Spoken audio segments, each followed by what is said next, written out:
ជំរាបសួរប្រិយមិត្តដែលនិយមតាមដានទស្សនាវីដេអូសម្រាប់រឿងរបស់អ្នកទាំងអស់គ្នាជួបគ្នាជាមួយ Admin Lina សាជាថ្មីថ្ងៃហ្នឹងចូលមកទស្សនារឿងរបស់យើងដែលជាភាគទី12ជាមួយនឹង Admin បន្តទៀតណានៅពេលដែលពួកគេទាំងពីរនាក់បំរុងមកកន្លែងអង្គុយសម្រាប់ហ្នឹងក៏មានមនុស្សបានមកហៅជីហាហ្នឹងឲ្យទៅខាងក្រៅជាមួយគេមកផ្លាតហើយពេលដែលសរសើរនៅម្នាក់ឯងហ្នឹងឯងក៏បានឃើញថានៅលើកៅអីហ្នឹងគឺគេមានបិទឈ្មោះសម្រាប់តួអង្គហើយតួអង្គស្រីហ្នឹងមានឈ្មោះថាវូស៊ីយ៉ា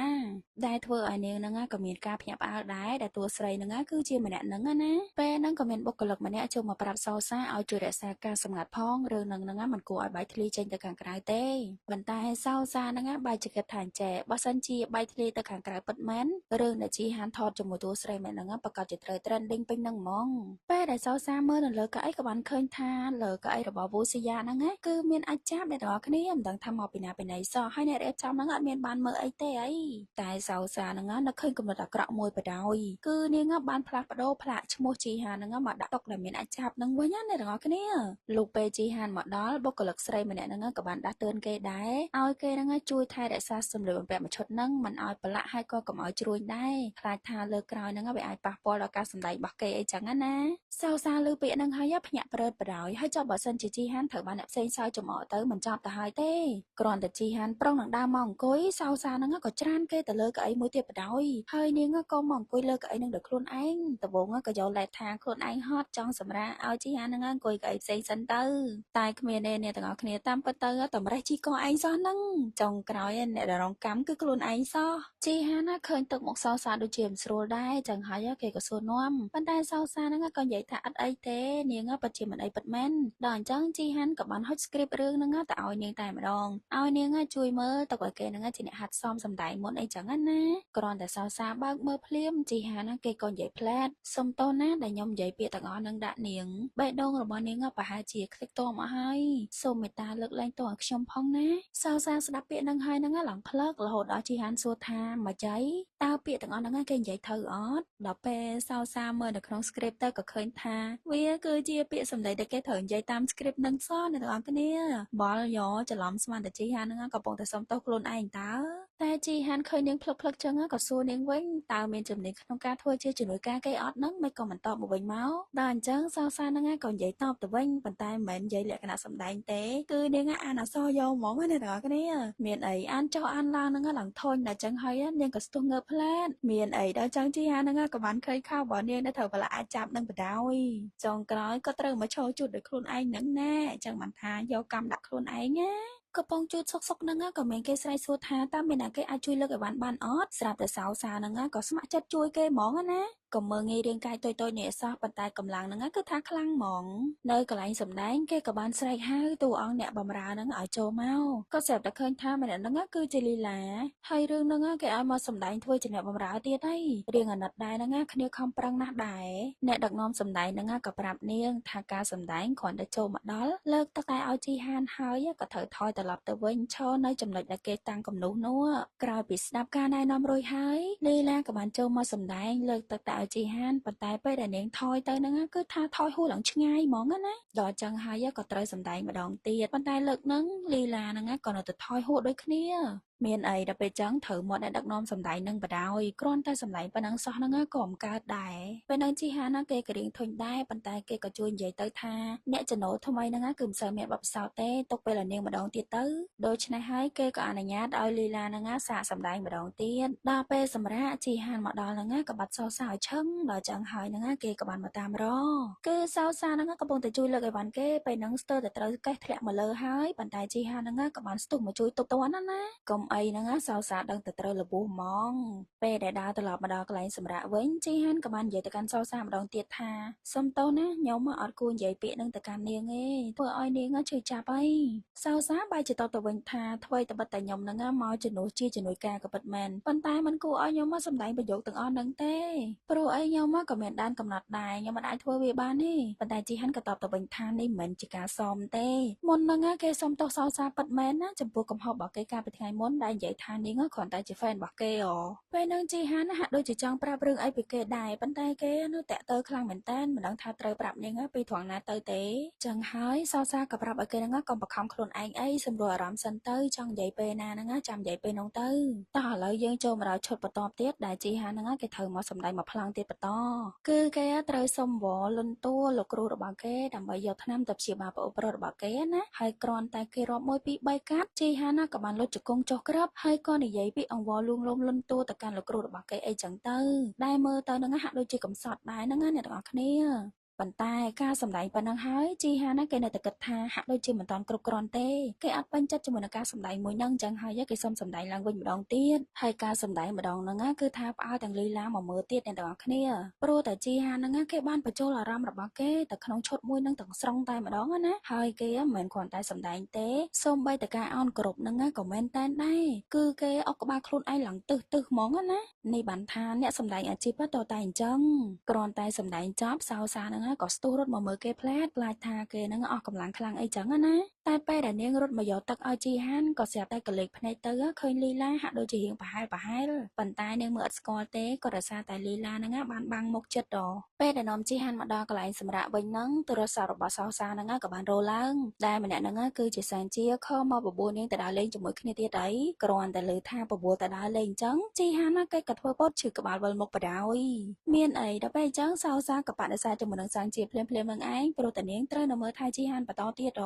ចឹងមិនថាកុំចង់លេងជាមួយនឹងតារាសម្ដែងឲ្យសោះហាកាលមកដល់ពេលដែលសោសាមកដល់ថ្នាក់រៀនសានជាហ្នឹងគេក៏បានមកស្ទាក់ទៅរបស់នាងគេចង់សួរនាំការពីម្សិលមិញហ្នឹងនាងទៅធ្វើអីជាមួយនឹងជីហានអីចឹងណាប៉ុន្តែសោសាហ្នឹងបានត្រឹមតែនិយាយថាមិនមែនជារឿងរបស់គេទេមិនចាំបាច់ឲ្យចង់ដឹងឡើយលោកពេលនៅក្នុងថ្នាក់គ្រូកំពុងតែបរៀនហ្នឹងក៏បានឃើញថាលីឡាហ្នឹងបានសម្លឹងជាប់ទៅកាន់សោសាដល់ហើយមិនដឹងថាក្នុងចិត្តហ្នឹងមានរឿងអីខ្លះទេ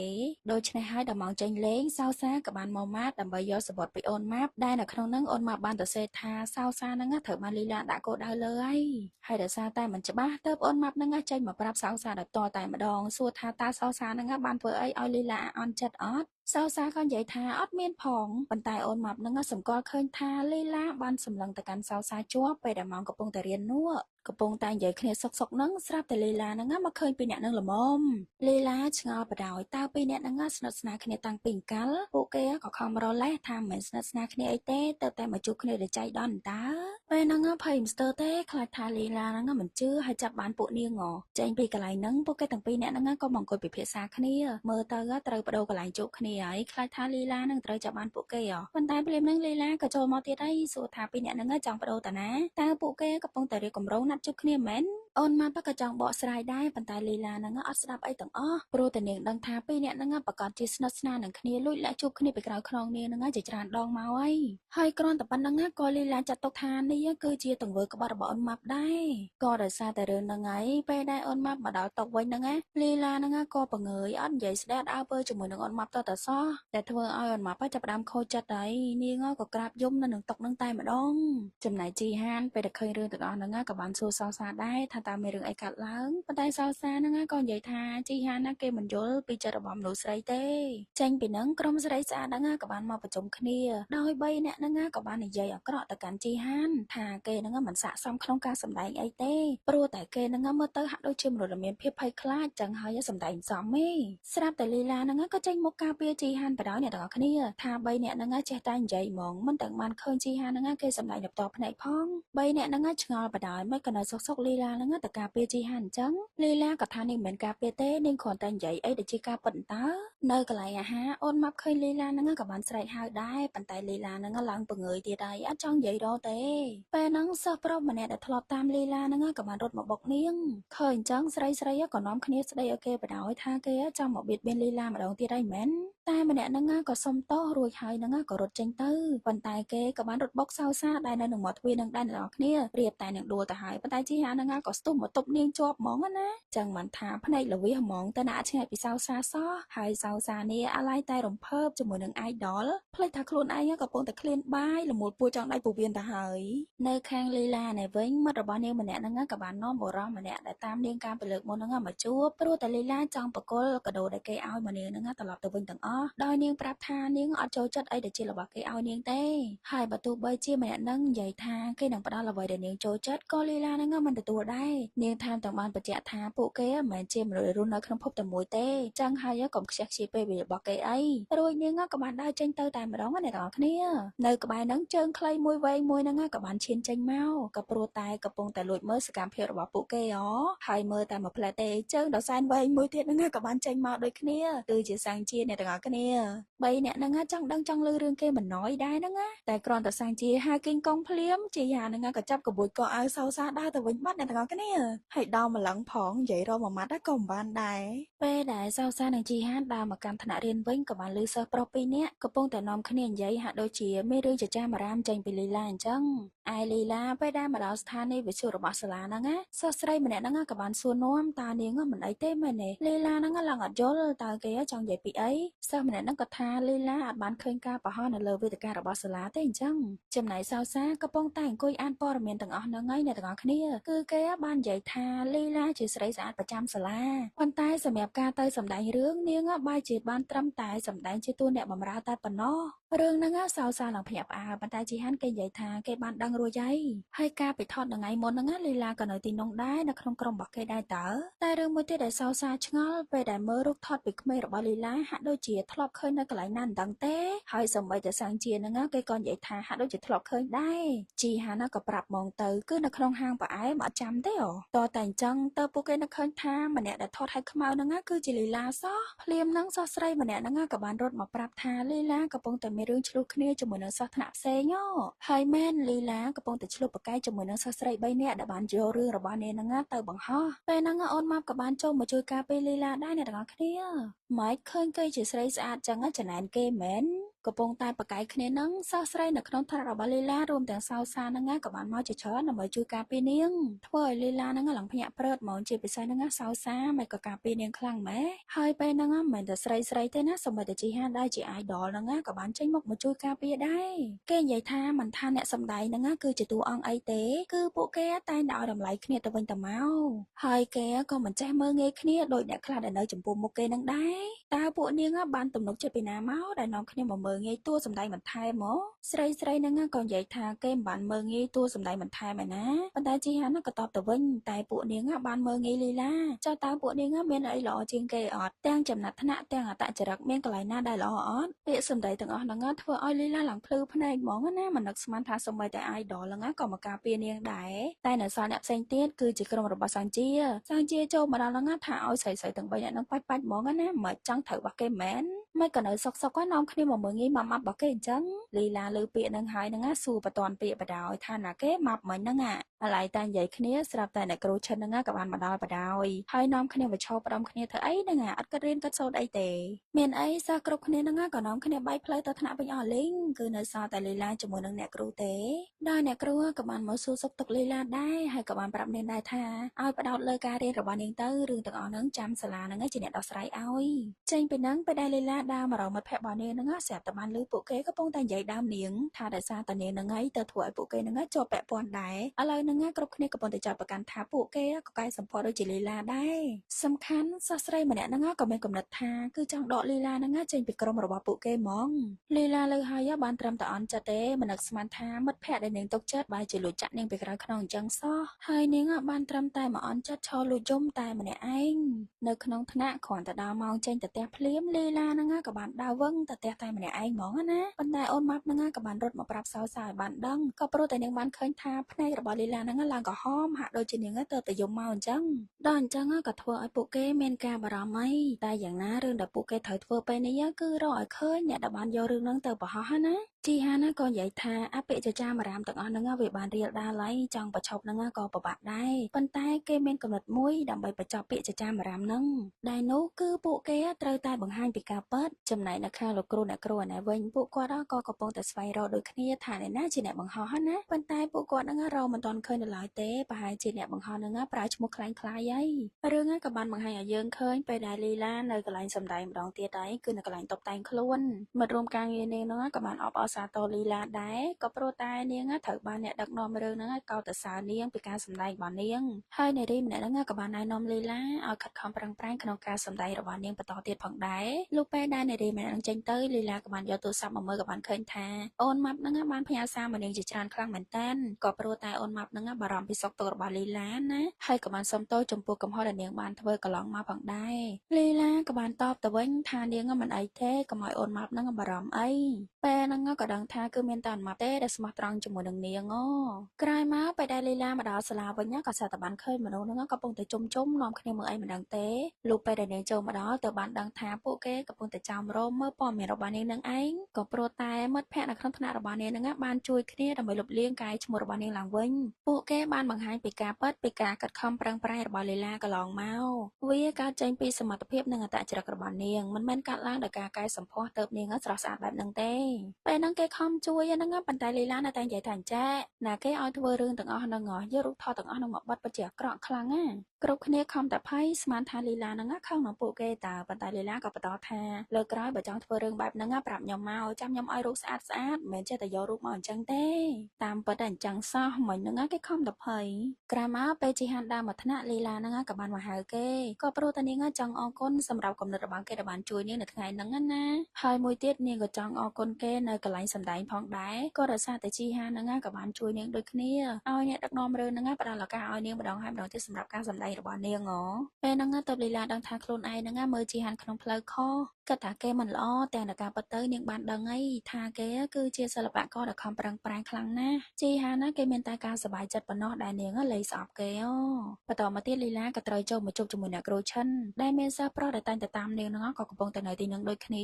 ាក៏ព្រោះតែអ្នកគ្រូហ្នឹងក៏បានរកឃើញហើយអ្នកដែលបង្ហោះរឿងទាំងអស់ហ្នឹងគឺជាអបិនឹងឯងលីឡាគ្រាន់តែលើហើយហ្នឹងឡើងចង់ខឹងគេហ្មងម្នាក់ហ្នឹងក៏និយាយថាគេគ្មានចេតនាទេដំបូងហ្នឹងគេពិតជាចង់ផុសមែនប៉ុន្តែដល់គិតចុះឡើងទៅហ្នឹងគេចង់លុបចោលវិញចៃដន្យអីស្រាប់តែមានមនុស្សម្នាក់ហ្នឹងមកប៉ះដៃរបស់គេធ្វើឲ្យរូបហ្នឹងវាបែកខ្ចត់ខ្ចាយអញ្ចឹងទៅអ្នកគ្រូហ្នឹងគាត់មិនហ៊ានថាម៉េចទេទុកឲ្យលីឡាជាអ្នកសម្រេចដោយខ្លួនឯងចុះលីឡាក៏ថាឲ្យគេបដ ாய் បើថាគេចង់ផ្ញើរូបឲ្យនាងហ្នឹងវាមិនសូវអីប្រហែលទេហើយចុះហេតុអីបានជាគេបង្កើតពាក្យចចាមអារាមថានាងតកែសម្ផស្សតែអបិហ្នឹងក៏ប្រកែកយ៉ាងលឿនថារឿងទាំងអស់ហ្នឹងគឺគេពិតជាមិនបានធ្វើមែនគេអត់ដឹងអីទេយ៉ាងណាក៏ដោយលីឡាក៏ប្រាប់ទៅអ្នកគ្រូដែរថានាងចង់បញ្ចប់រឿងនឹងត្រឹមហ្នឹងអត់ចង់ឲ្យវែងឆ្ងាយតទៀតទេហើយនាងក៏បានសុំទោសអបិមួយហ្នឹងដែលកន្លងមកហ្នឹងនិយាយប៉ះពាល់ផ្លូវចិត្តរបស់គេដែរលុះចូលមកដល់ក្នុងថ្នាក់អ្នកគ្រូហ្នឹងក៏បានប្រាប់ទៅកាន់អ្នកគ្រប់គ្នារឿងរបស់លីឡាហ្នឹងត្រូវបានដោះស្រាយចប់សពគ្រប់ហើយអ្នកដែលធ្វើហ្នឹងក៏បានមកសុំទោសនាងរួចរាល់ដូចគ្នាចាប់ពីពេលនេះទៅនឹងលែងមានការយល់ច្រឡំអីទៀតហើយក្រោយមកយើងក៏បានឃើញថាលីឡាហ្នឹងបានដើរនៅក្នុងសាលាដោយភាពជឿជាក់លីឡាពីមុនគឺបានត្រឡប់មកវិញហើយធ្វើឲ្យនាងកាន់តែមានទំនុកចិត្តលើខ្លួនឯងបន្ថែមទៀតចំណែកសៅសានេះឃើញអញ្ចឹងនាងក៏ត្រេកអរដែរប៉ុន្តែនៅរឿងមួយដែលធ្វើឲ្យនាងហ្នឹងអំពើចិត្តនៅឡើយទេក៏ព្រោះតែអូនម៉ាប់ហ្នឹងមិនទាន់អាចផ្សះផ្សាជាមួយនឹងលីឡាបានផងហ្នឹង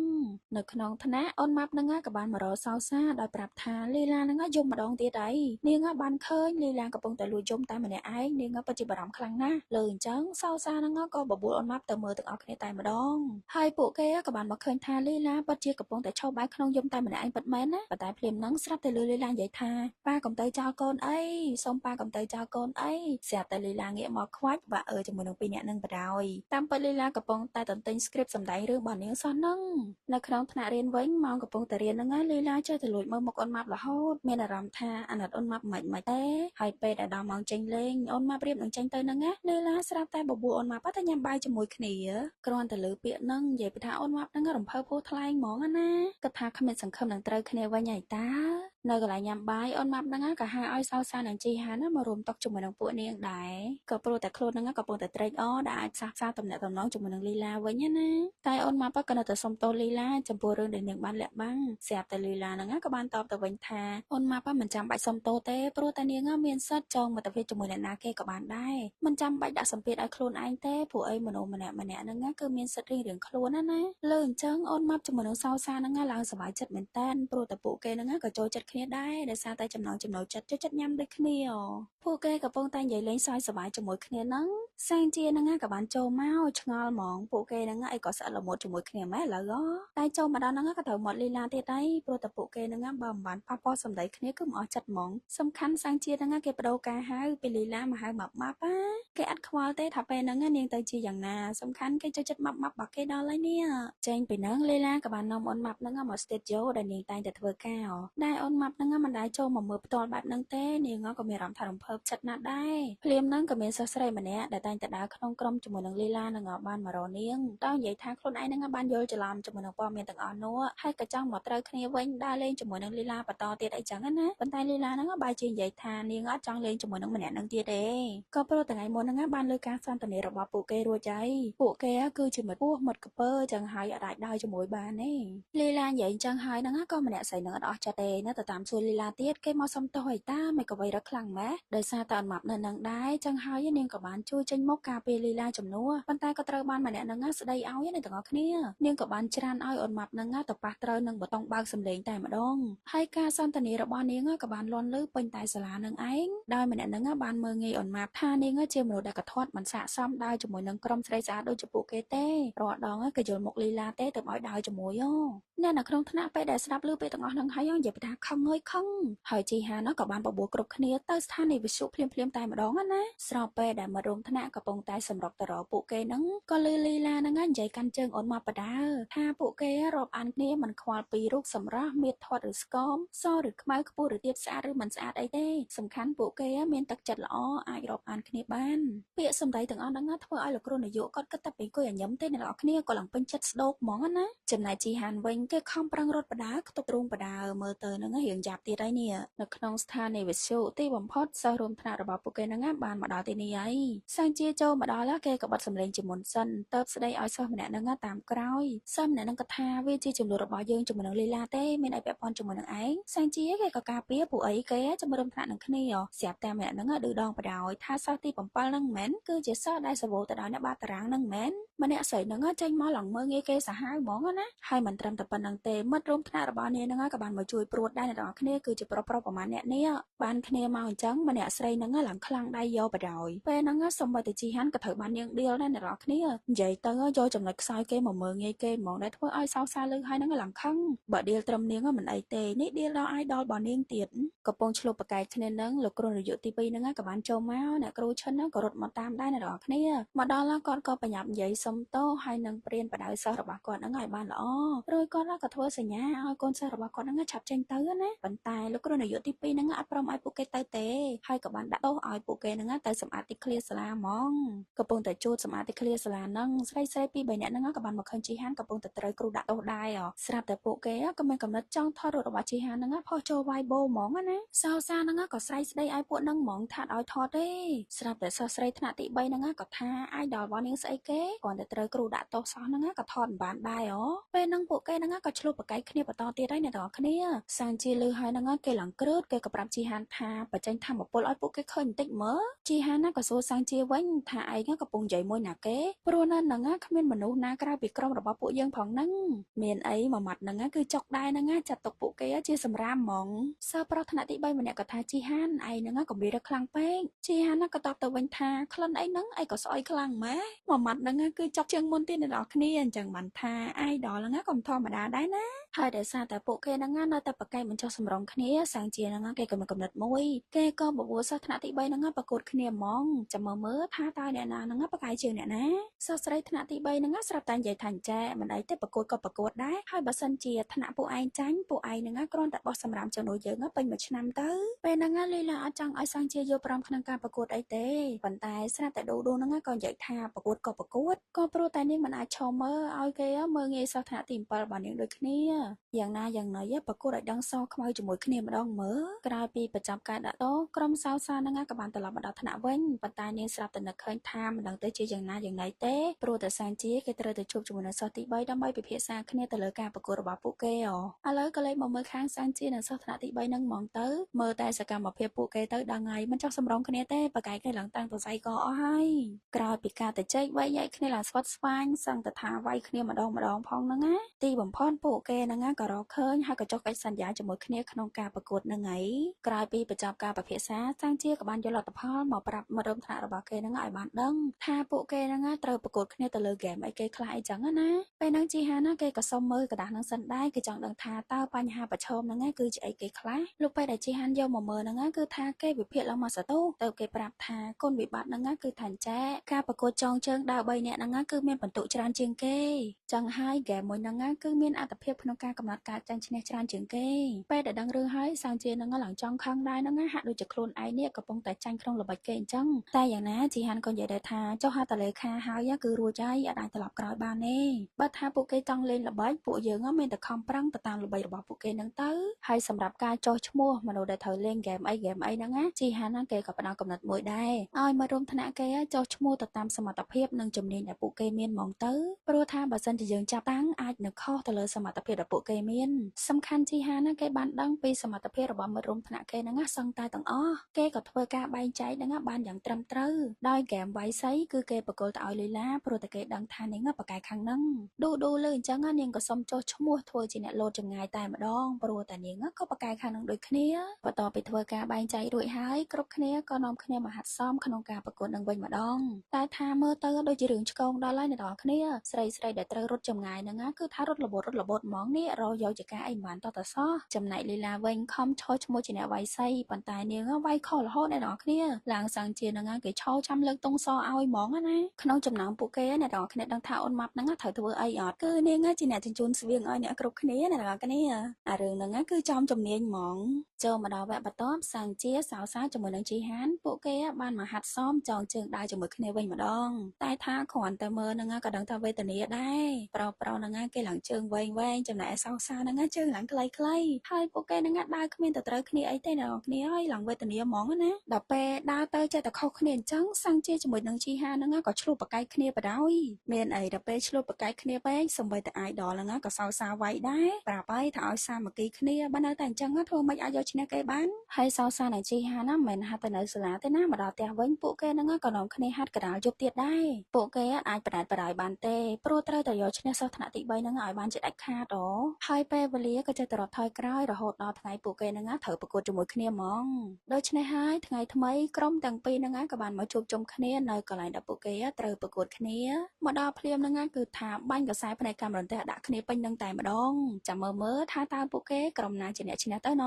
ចំណែកអ្នកគ្រូឈិនឃើញអញ្ចឹងគាត់ចង់ចូលមកស្ដីឲ្យសិស្សហ្មងណាប៉ុន្តែត្រូវបានលោកគ្រូកីឡាខាត់ព្រោះតែគាត់ហ្នឹងចង់បដ ாய் ទៅតាមការប្រកួតរបស់ពួកគេទៅល្អហើយដែលពួកគេយកការប្រកួតកីឡាធ្វើជាដំណោះស្រាយក្នុងចំនួនរបស់ពួកគេគ្រាន់បើជាងវាយតប់គ្នាដែរងាកមកសាំងជាជាមួយសិស្សថ្នាក់ទី3នេះកំពុងតែមកឈរស្លោកគ្នាឲ្យកាន់តែចិត្តអាប៉ែថ្នាក់ទី3ហ្នឹងឡើងទៀតឈរចិត្តសាំងជាល្ងើយមើលគេហ្មងណាបន្ទាប់មកឌូហ្នឹងក៏បានប្រកាសបើកកម្មវិធីចាប់ផ្ដើមការប្រកួតហ្គេមទី1របស់ពួកគេតែម្ដងដោយហ្គេមដំបូងគឺជាការរត់ប៉ណ្ណាំងហើយតំណាងថ្នាក់ទី7ហ្នឹងគឺជាសាំងជានឹងឯងមកសតូក្រោយក៏បានឃើញថាសាំងជាហ្នឹងកំពុងតែអង្គុយផឹកទឹកយ៉ាងរំភើយហើយឡើងមកសតូធំទៅសិស្សថ្នាក់ទី3ហ្នឹងរត់មកដល់ដែរអ្នកទាំងអស់គ្នានិយាយទៅឡើងយឺតហ្មងណាតែពិបាកថាដែរបើសាំងជាហ្នឹងជើងវែងសឹងអីហ្នឹងឥឡូវហ្នឹងថ្នាក់ជីហានទទួលបាន10បន្ទុកអីណាលូហ្គេមបន្ទាប់គឺជាលីឡាប្រកួតវាយសីវិញម្ដងក៏ឃើញថាក្រុមរបស់លីឡាហ្នឹងក៏ទទួលបានជ័យជំនះដូចគ្នាដូច្នេះហើយថ្នាក់ទី7ក៏ទទួលបាន20បន្ទុកអីតោះឥឡូវមកមើលការលោតចម្ងាយរបស់ឌូយើងវិញម្ដងអ្នកទាំងអស់គ្នាការពីពេលវឹកហាត់ហ្នឹងលោតបានខ្លីៗទេមែនអត់ប៉ុន្តែដល់ពេលមែនតែនគឺថាឌូហ្នឹងលោតបានឡើងឆ្ងាយហ្មងណាតោះសរុបបន្ទុកបច្ចុប្បន្នខាងថ្នាក់របស់ជីហានហ្នឹងទទួលបាន30បន្ទុកអីចំណែកថ្នាក់ទី3ហ្នឹងគឺនៅសូននៅឡើយទេ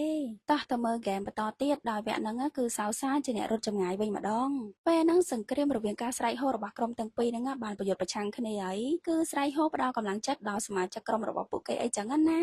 មិនប្រកួតតែក្នុងទីលានទេសូម្បីតែការស្រែកហូហ្នឹងក៏ប្រកួតគ្នាដែរកំពុងតែរត់ហ្នឹងក៏ឃើញថាសៅសាហាក់ដូចជារៀងនាំមុខហើយអ្នកទាំងអស់គ្នាងាកមកមើលអ្នកគ្រូពេលហ្នឹងនិយាយថាគាត់ភ័យខ្លាចថាសិស្សថ្នាក់ទី7របស់គាត់ចាញ់ តែសរុបសេចក្តីមកគឺថាសោសាហ្នឹងបានរត់ដល់ទីមុនណាអ្នកទាំងអស់គ្នាឡើងលយហ្មងអ្នកគ្រូឈិនក៏អពេកដល់លោកគ្រូកីឡាឡើងវិលខ្ញាល់ហ្មងចឹងបានថាឃើញសិស្សឈ្នះហ្នឹងគ្រូក៏អដែរក្រោយពីសោសាប្រកួតឈ្នះគឺត្រូវបានលីឡាជាមួយនឹងអូនម៉ាប់ហ្នឹងមកយកចិត្តទុកដាក់ដល់ហើយមកគួរច្បាច់ឲ្យតបស្នងជាមួយនឹងការខំប្រឹងរបស់នាងអីចឹងណានិយាយថាឡើងមានក្តីសុខហ្មងខណៈពេលពួកគេកំពុងអង្គុយសម្រាកជុំគ្នាហ្នឹងកូនចៅសង្ជាក៏បានរត់មកប្រាប់អ្នកគ្រប់គ្នាថាកំពុងតែមានបញ្ហាហើយមិត្តរួមថ្នាក់របស់ពួកគេដែលត្រូវរត់ចម្ងាយហ្នឹងណាមានម្នាក់ហ្នឹងបានត្រូវរបួសជើងបាត់ហើយហ្នឹងដូច្នេះហើយបន្តមកទៀតក៏បានឃើញថាសោសាហ្នឹងក៏ត្រូវចូលមកជំនួសម្ដងទៀតហើយប៉ុន្តែពេលដែលនាងរត់ហ្នឹងហាក់ដូចជារឿងអស់ខ្យល់បន្តិចព្រោះទៅតែរត់មុនហ្នឹងហើយគ្រប់គ្នាឃើញអញ្ចឹងឡើងបារម្ភខ្លាំងមែនតើខ្លាចតែថាសោសាហ្នឹងរត់ចាញ់គេតើស្រាប់តែជីហាណាគេក៏និយាយថាគេមានគំនិតថ្មីហើយរួចជីហាណាគេក៏បានដើរសម្ដៅមកឈរនៅពីមុខទីផ្ដាច់ព្រាត់តែម្ដងគេក៏បានញញឹមទៅកាន់សោសាហ្នឹងយ៉ាងស្រស់ស្អាតថែមទៀតណគឺថាប្រើវិធីសាស្ត្រយក idol ហ្នឹងមកឈរផ្ដល់កម្លាំងចិត្តហ្មងនេះតែភាគនេះក៏ត្រូវបានស្លេះត្រឹមតែប៉ុណ្ណឹងបាត់ទៅហើយអញ្ចឹងកុំភ្លេចរងចាំតាមដានទស្សនាភាគក្រោយជាមួយនឹង admin បន្តទៀតផងណាអរគុណច្រើនសម្រាប់ការទស្សនាចាំជួបគ្នានៅភាគក្រោយបាយបាយ